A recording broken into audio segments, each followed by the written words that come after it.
네, 우리 보마자매 성찬 나눔 메시지 감사드립니다. 준비 과정이 쉽지는 않았을 거예요, 그죠? 오랜만에 교회 앞에 서서 뭔가를 나눈다라는 자체가 부담이 됐을 수도 있고 조심스러운 부분도 있었을 텐데 참 잘 소화해서 담담하게 또 믿음 안에서 느끼고 배운 것들을 십자가를 통해 나눠주셔서 감사드립니다. 아멘. 네, 우리도 말고 지낸 지 벌써 한 25년 됐어요. 그죠? 자, 25년을 이렇게 함께 알고 지내고 할 수 있다라는 거 큰 축복인 것 같습니다. 제가 설교 제목 오늘 좀 길다 그랬잖아요.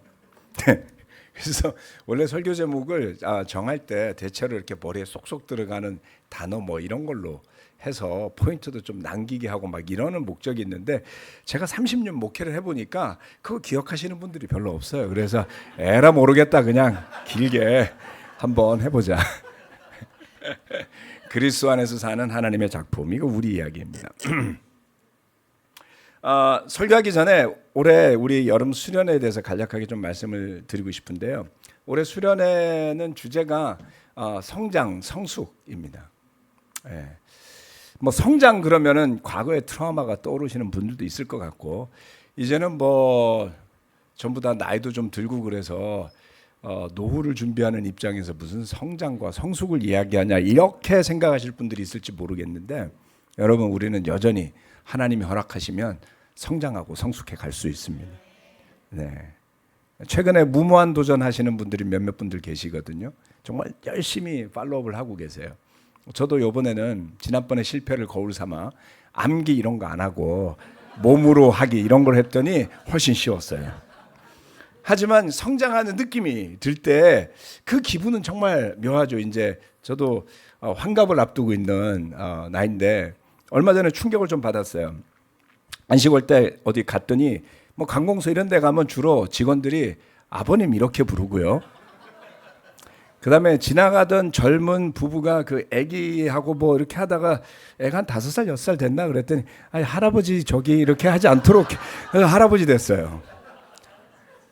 아직 손자도 안 나왔는데 아멘. 예, 할아버지 되고 싶어 이렇게 이야기는 했지만 점점 하얗게 되는 머리카락을 어떻게 할까 고민하다가 모다모다를 쓰기로 했습니다. 네, 염색은 좀 심하고 그래서 조금 더 젊어 보이지 않나요? 네, 지금 우리 박지호 목사님 뭐 우리 목사님들 다 젊게 보이기로 작정을 했습니다. 젊게 보이기로, 자기 관리하기로. 그래서 성장하는 거죠, 그죠? 목회자가 맨날 비리비리하고 자기 관리도 못하고 막 그러면 여러분 기분 좋겠습니까? 아니죠. 네, 말씀에서 믿음에서 자기 관리해서 성장해서 교회 모범을 먼저 보이자 이런 마인드들이 기쁘게 있습니다. 그래서 정말 모든 면에서 성장하는 우리 교회 전임 사역자들을 보면서 저는 되게 격려를 받아요. 미팅에 갈 때마다 배움도 있고 나눔도 있고 파이팅도 있고 열정도 있고, 그래서 7월 말에 있는 몽골 컨퍼런스 준비도 너무나도 알차게 하고 있고요. 그리고 또 우리 대가족 교회 수련회도 작년에는 해외파들에게 의지했잖아요. 올해는 국내파를 중심으로 팀을 짜서 작년 그 수련회를 통해 가지고 어떤 터닝 포인트가 있었다고 느끼지 않습니까? 올해는 분명히 우리가 교회로서 여름 수련회를 통해서 행사가 아닌 터닝 포인트가 있으리라고 저는 믿기 때문에 어차피 가실 분들은 빨리 등록해 주십시오. 자, 그래서 간략하게 좀 여러분에게 권면의 말씀을 드리고 싶었고요. 그리스도 안에서 사는 하나님의 작품, 부제를 이렇게 달았습니다. 은혜와 선한 일을 사모하십시오. 그리스도 안에서 사는 하나님의 작품 안 헤어질 겁니다. 이 표현은 이 말씀 안에 나와 있는 내용이에요. 에베소서 2장 8절로 10절 말씀입니다. 여러분은 믿음을 통하여 은혜로 구원을 얻었습니다. 이것은 여러분에서 난 것이 아니요 하나님의 선물입니다. 행위에서 난 것이 아닙니다. 그러므로 아무도 자랑할 수 없습니다. 우리는 하나님의 작품입니다. 선한 일을 하게 하시려고 하나님께서 그리스도 예수 안에서 우리를 만드셨습니다.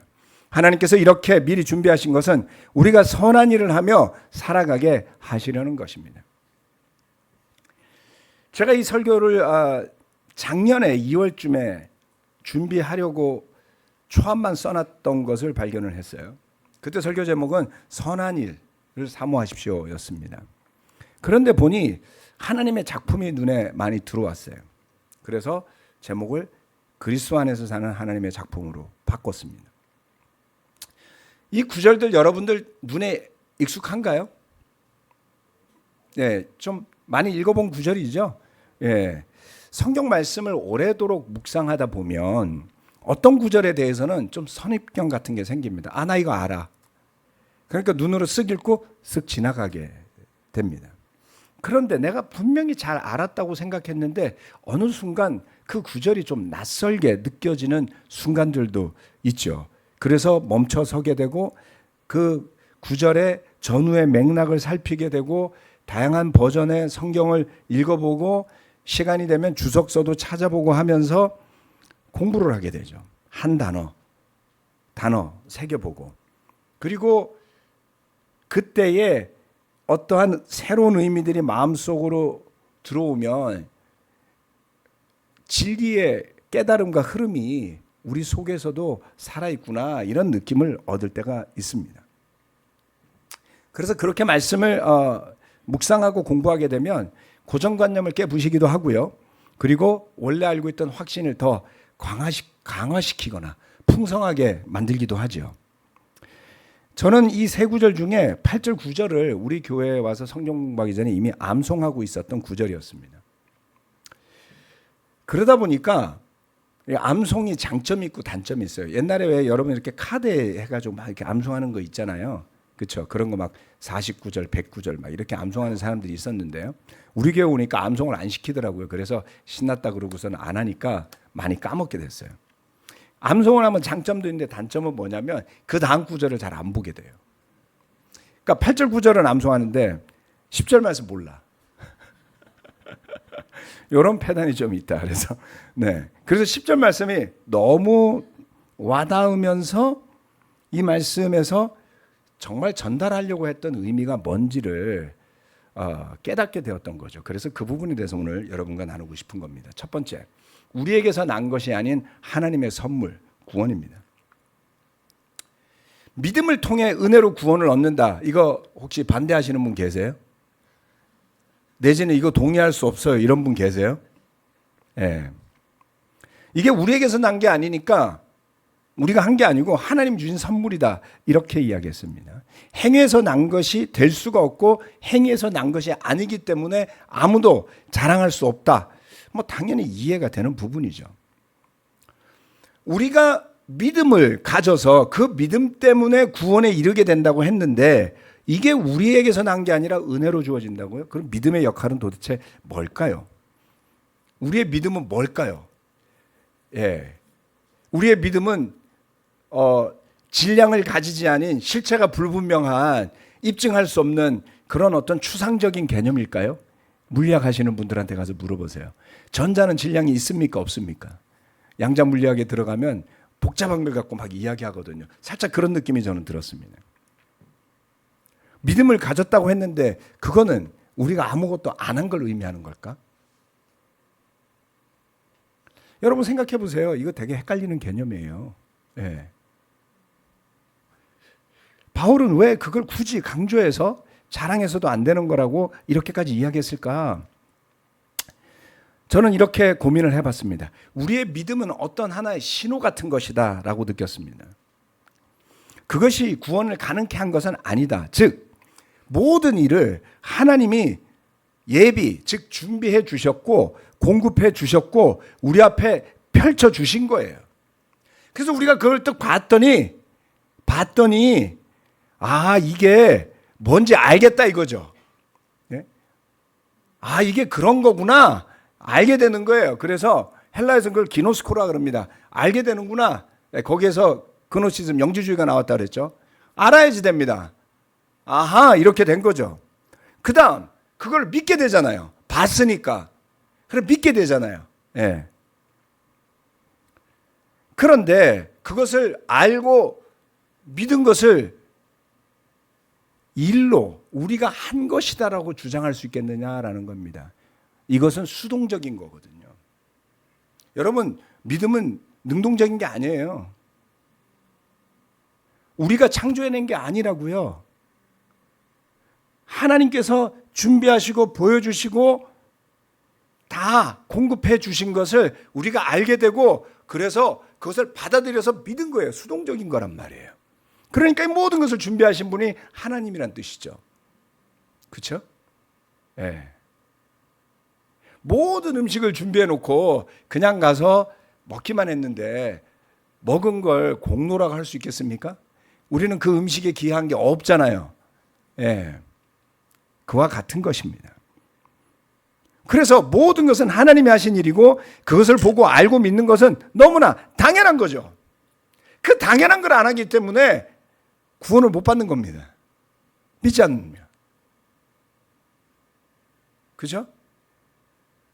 너무나 당연한 거예요. 그러니까 그걸 자랑하지 말라고 이야기하는 겁니다. 네. 그래서 우리가 믿었다고 자랑할 것이 없다는 것이죠. 그런데 우리의 그러한 믿음은 그 믿음 때문에 생겨난 어떤 행위들을 반드시 수반하게 된다. 동반하게 된다. 그리고 종종 우리의 초점은 하나님께서 예배하시고 준비해 주신 모든 것에서부터 우리가 믿음 때문에 하게 된 정말 하찮은 별거 아닌 행동들로 옮겨가서 그것을 행위화하고 그것을 제도화하고 그것을 율법화하고 자기의 의로움으로 훔쳐가는 죄성이 있다는 겁니다.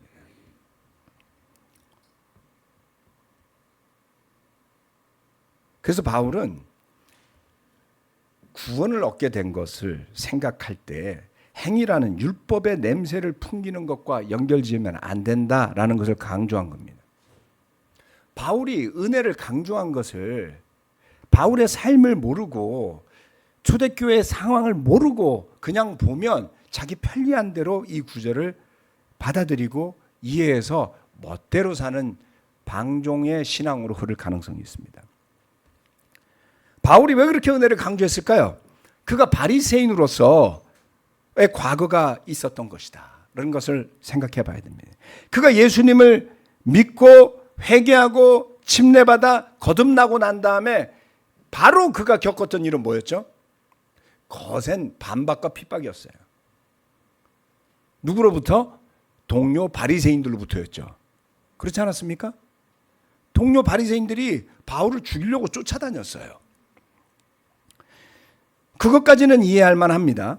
그런데 그것만이 아니라 그가 열심히 선교하며 교회를 세우고 다녔더니 이 유대의 율법이 뭔지도 모르는 이방인 신도들이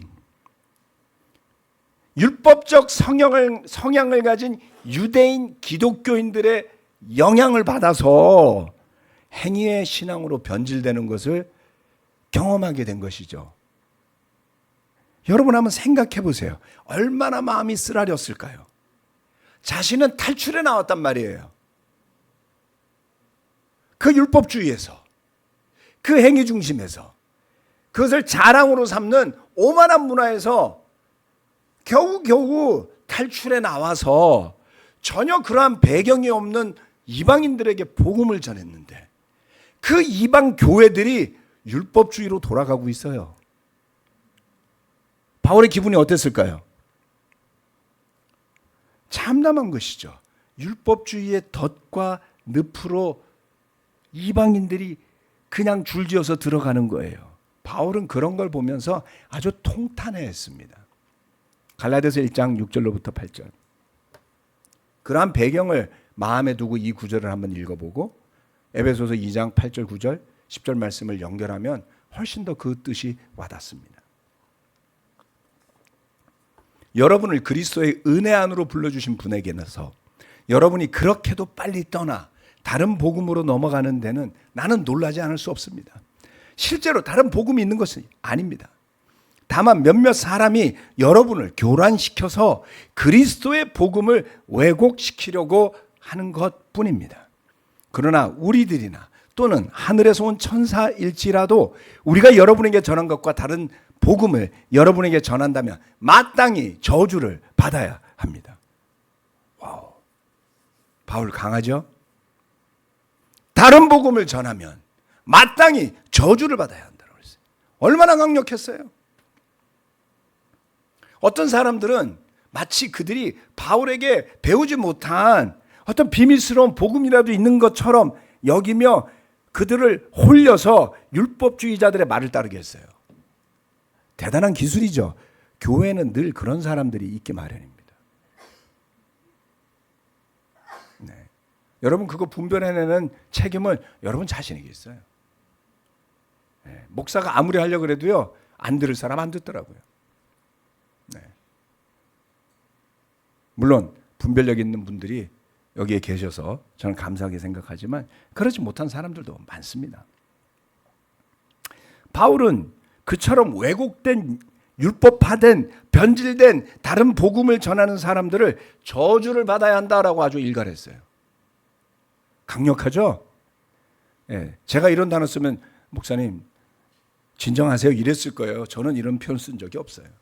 저주받을 거야 뭐 이렇게 한 적이 없단 말이에요. 그래도 가끔 제가 열받아서 막 그런 이야기하면 목사님답게 좀 하시라고. 네, 대체로 목사님답게 하죠. 늘 그런 건 아니죠. 자, 그러니 바울이 에베소 교인들에게도 이렇게 은혜를 강조하되 행위를 자랑해서는 안 된다는 것을 덧붙여서 이야기한 것을 이상하게 생각할 이유가 하나도 없습니다. 이 말씀을 보면 그렇지 않습니까? 바울이 은혜를 강조했다고 해서 그리스도인다운 삶의 태도와 모습을 결코 무시한 적이 없어요. 오히려 바울의 기준은 매우 높았습니다. 그리고 초대교회 제자들은 그렇게 예수님의 발자취를 따라 살면서 사회의 풍조와는 다르게 살았어요. 100% 그러진 못했을지 모르지만 절대 다수가 그렇게 살았을 것으로 보고 있습니다. 한번 생각해 보세요. 너무나도 헌신적이고 열심히 제자로 사는 사람들이 결코 자기의 행위나 자신들의 어떤 그 조직에 대해서 자만하거나 자랑하지 않아요. 대단하게 생각하지 않아요. 그저 은혜에 대한 감사함을 가지고 정말 열정적이고 순수한 신앙 가운데 서로 사랑하면서 삽니다. 어떻습니까? 그렇게 겸손하게, 성실하게, 신실하게, 기쁘게, 감사하게 절제된 삶을 사는 사람들이 사회에 어떤 영향을 미쳤을까요? 로마의 문화는 굉장히 타락한 문화였습니다. 네. 조사를 해보면 그들이 먹고 마시는 문화는 놀라울 지경이었어요. 네. 테이블 위에 그득하게 먹을 것과 마실 것을 얹어놓고 계속 가서 배가 차면은 억지로 구토를 하고 다시 돌아와서 먹고 하는 것을 반복하면서 밤새도록 먹고 마시고 즐기는 것이었다는 거죠. 형편이 되는 사람들이라면. 그리고 그러한 것이 사회의 롤모델이지 않았을까요? 저렇게 나도 먹고 싶고 마시고 싶어. 성적으로 문란하고 삶은 타락해 있고. 근데 그리스도인들이 그렇게 살지 않아요. 모여서 맨날 뭐 포도주하고 빵 뜯어 먹는다고 그러고서 있고, 그거 먹고 배가 부르겠어요? 모여서 기도한다 그러고, 뭐 성경 공부한다 그러고, 서로 웃으면서 다니고, 서로 격려해주고 다니고, 뭐 별로 힘도 없어 보이고, 돈도 없어 보이고, 권력도 없어 보이는 사람들이 왜 기쁘게 살지? 그러다가 로마가 기독교 국가가 돼버렸어요. 로마가 기독교에 매료된 것은 기독교 교리의 철학적인 모습 때문이 아니었습니다. 기독교 교리라고 말하는 것들은 아주 후대에 만들어진 것들이죠. 그리스도 예수를 믿으며 사는 사람들의 삶의 모습 그 자체 때문이었다라는 것을 잊어서는 안 됩니다.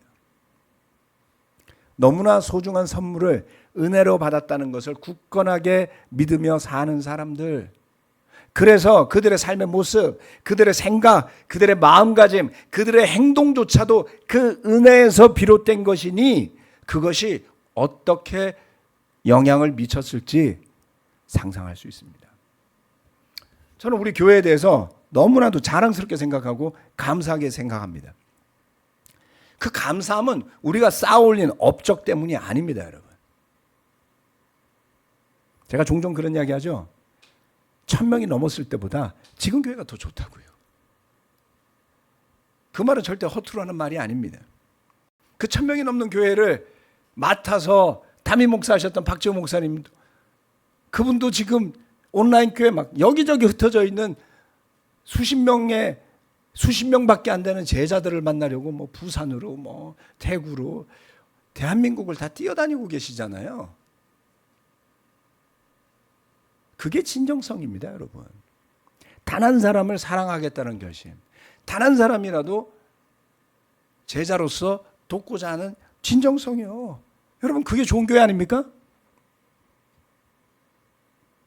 높으신 1000명이 넘는 대형교회 담임 목사 자리에 연연했던 분이라면 그렇게 살 수 없겠죠.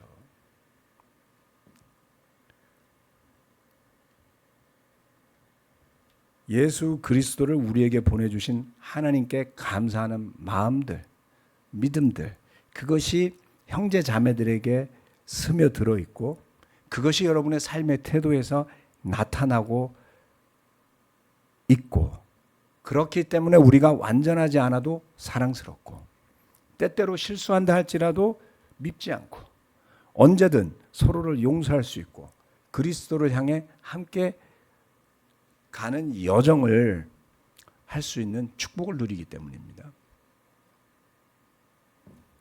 그거보다 감사한 일이 어디 있겠습니까? 두 번째, 하나님의 선한 일을 위한 하나님의 작품입니다. 그래서 이 10절 말씀을 8절 9절과 따로 떼서 보지 않도록 주의해야 됩니다.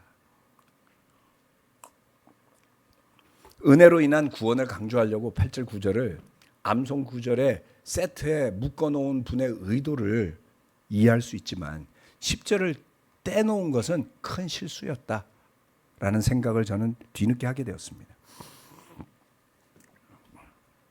그리스도 안에서 사는 하나님의 작품은 이 9절에서 났어요. 하나님의 작품인데 그 작품이 그리스도 안에 살아야 돼요. 여러분의 부담감을 덜기 위해서 헬라어를 제가 빼놨습니다. 자, 2장 10절, 우리는 하나님의 작품입니다. 빨간색이 막 있어요. 잘 보세요. 선한 일을 하게 하시려고 하나님께서 그리스도 예수 안에서 우리를 만드셨습니다. 하나님께서 이렇게 미리 준비하신 것은 우리가 선한 일을 하며 살아가게 하시려는 것입니다. 훌륭한 번역인데요. 전혀 저는 불만 없고요. 다만 헬라어를 직역해 놓은 렉셈이라는 성경을 읽으면 그 뜻이 조금 더 직접적으로 와닿기 때문에 제가 그 버전을 여기에다가 써놓은 겁니다. For we are His creation. 우리는 그의 창조물이기 때문에 created in Christ Jesus for good works. 그렇죠? 그리스도 예수 안에서 선한 일을 위해 창조되었다는 거죠. Which God prepared beforehand. 하나님이 먼저 준비하셨다 그랬어요. 그렇죠? 그래서 creation for good works. 하나님의 작품, 선한 일. 그래서 어떻게 하고 so that we may walk in them. 이겁니다. 그 대문 뭐예요? 바로 위에 있는 for good works입니다. good works. 우리가 직역을 하면 선한 일 속에 걸어가라. walk in them. 근데 walk를 이 구절에서 봤을 때 걸어라로 볼 수는 없죠. 헬라어로 걸으라고 돼 있으니까 직역을 그렇게 해놨단 말이에요. 뒤에 영어 선생님도 계시지만 아무튼 이 말은 그 안에 살아가라 이런 뜻을 갖고 있는 거죠. 어떻게 해요? 선한 일 속에 선한 일을 하면서 살라고요. 왜요? 우리가 그리스도 예수 안에 있는 존재니까. 그래서 바울은 은혜와 선물을 강조했는데 그 말이 끝나기가 무섭게 우리로 하여금 선한 일을 하게 하시려고라고 표현한다라는 거죠. 우리가 어떻게 그렇게 할 수 있습니까? 하나님의 작품이니까요.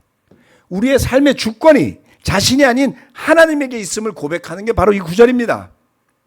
그리고 더 나아가서 자기 자신을 바라볼 때 우리 자신의 가치가 세상이 주는 것이 아닌, 자, 좀 더 쉽게 이렇게 생각해 주세요. 여러분이 자신을 어떤 눈으로 바라보고 계십니까? 세상에서 단련되어지고 세상에서 가르쳐준 눈으로 자신을 바라본다면 이기적인 눈으로 자기를 바라보는 거예요. 그러지 말라는 겁니다. 우리를 어떻게 바라보라는 것이냐면 우리를 창조하시고 우리에게 생명을 불어넣어서 이 세상에 살게 하신 하나님의 작품임을 생각하고 그 관점에서 자신을 보라는 겁니다. 이것을 잊어서는 안 됩니다. 여러분, 자기 자신의 기대에 못 미치는 자신을 볼 때 여러분은 어떻게 느끼세요? 괜찮아, 뭐 대충 살아, 이러고들 사셨어요? 네, 저는 그게 잘 안 되더라고요. 제 기대에 못 미치면 저는 자신을 괴롭혀요. 스스로 책망합니다. 그래서 남이 저한테 뭐 싫은 소리 할 때, 뭐 책망할 때, 그 정도는 껌이에요. 제가 자신에게 하는 책망의 정도는 레벨이 달라요. 저를 괴롭히는 거죠. 언제까지? 그 문제를 개선하고 해결하고 남들보다 앞설 때까지. 죽음이죠. 그렇죠? 그러니까 뭐 행복하겠어요? 아니요, 저는 행복하고 거리가 멀었어요. 그러니까 뭐 밝고 즐겁겠어요? 아니요, 늘 좀 신중하고 그리고 좀 심각하고 뭐 그러다 보면 어디로 가요? 결국 우울해지겠죠. 그렇게 살았습니다. 늘 아쉬운 게 있어요. 만족하거나 감사하는 삶이 제 삶의 태도는 결코 아니었습니다.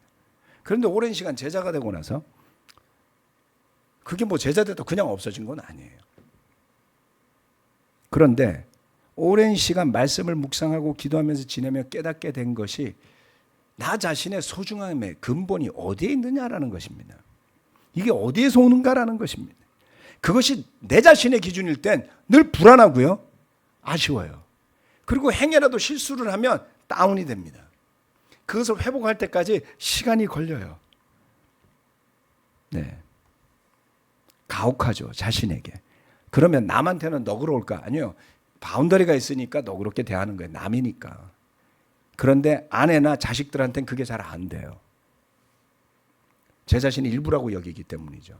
우리 결혼부 형제들 가운데 애들이 공부 안 한다고 되게 괴로워하고 막 힘들어하고 잔소리 하자니 뭐하고 눈치 보고 막 이러면서 막 이러는 분들 제가 많이 봤거든요. 제가 100% 공감합니다. 그렇게 느꼈거든요.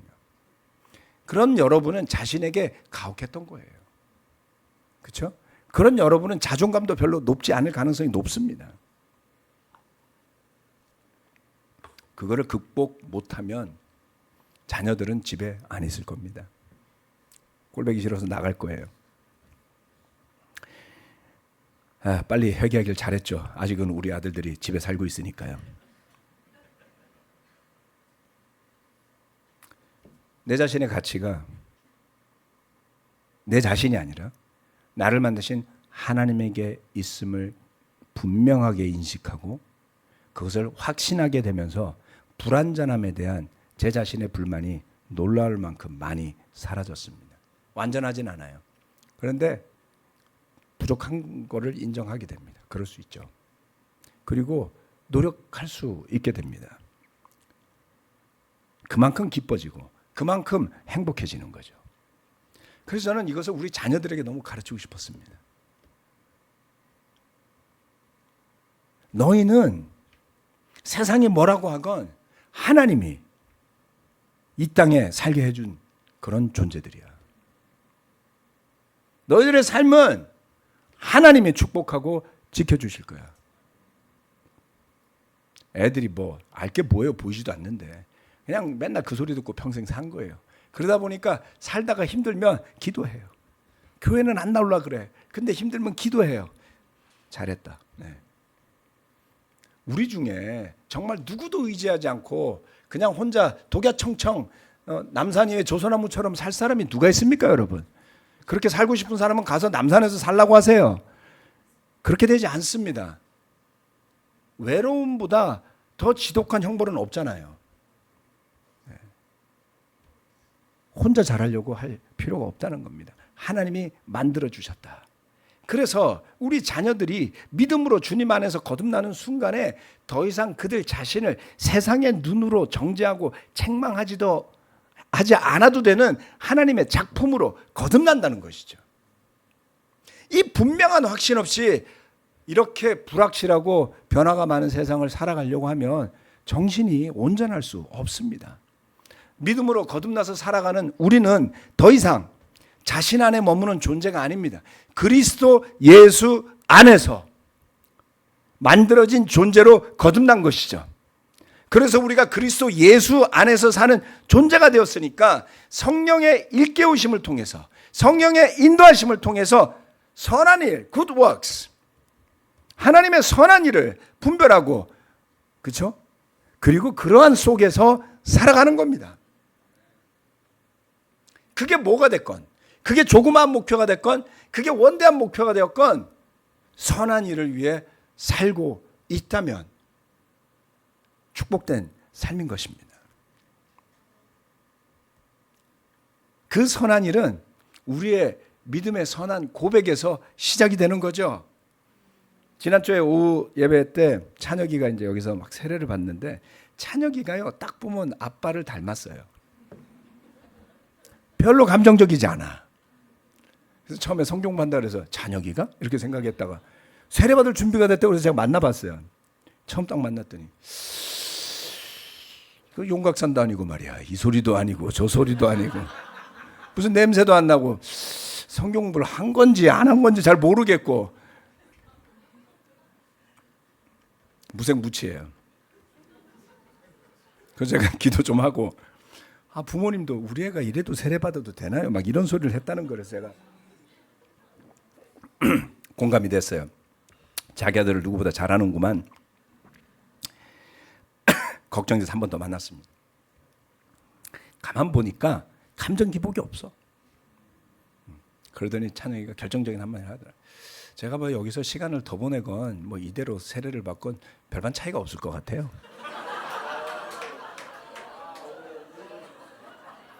자기는 지금 딱 그 수준이라는 거예요. 그러니까 뭐 세례를 주시든지 말든지 알아서 하세요. 제가 그 이야기를 들으면서 찬혁이의 눈으로 찬혁이를 바라봐야 되겠구나. 네, 사람마다 다 다른 겁니다. 그래서 그가 여기서 세례받을 때 뭐라 그랬겠어요? 선한 믿음의 고백을 했죠. 그럼 선한 믿음의 고백을 했으면 악한 일을 하며 살라는 게 아니잖아요. 선한 일을 하면서 사는 겁니다. 그 선한 믿음의 고백에서 멀어지지 않도록 주의해야 합니다. 우리는 그렇게 선한 고백을 잊어버리고 선한 일을 잊어버리고 악한 일인지조차 구별 못하고 악한 말인지조차 구별 못하고 악한 생각인지조차 구별 못하고 그 구덩이 속에 살면서 전락하는 사람들을 정말 많이 봤어요.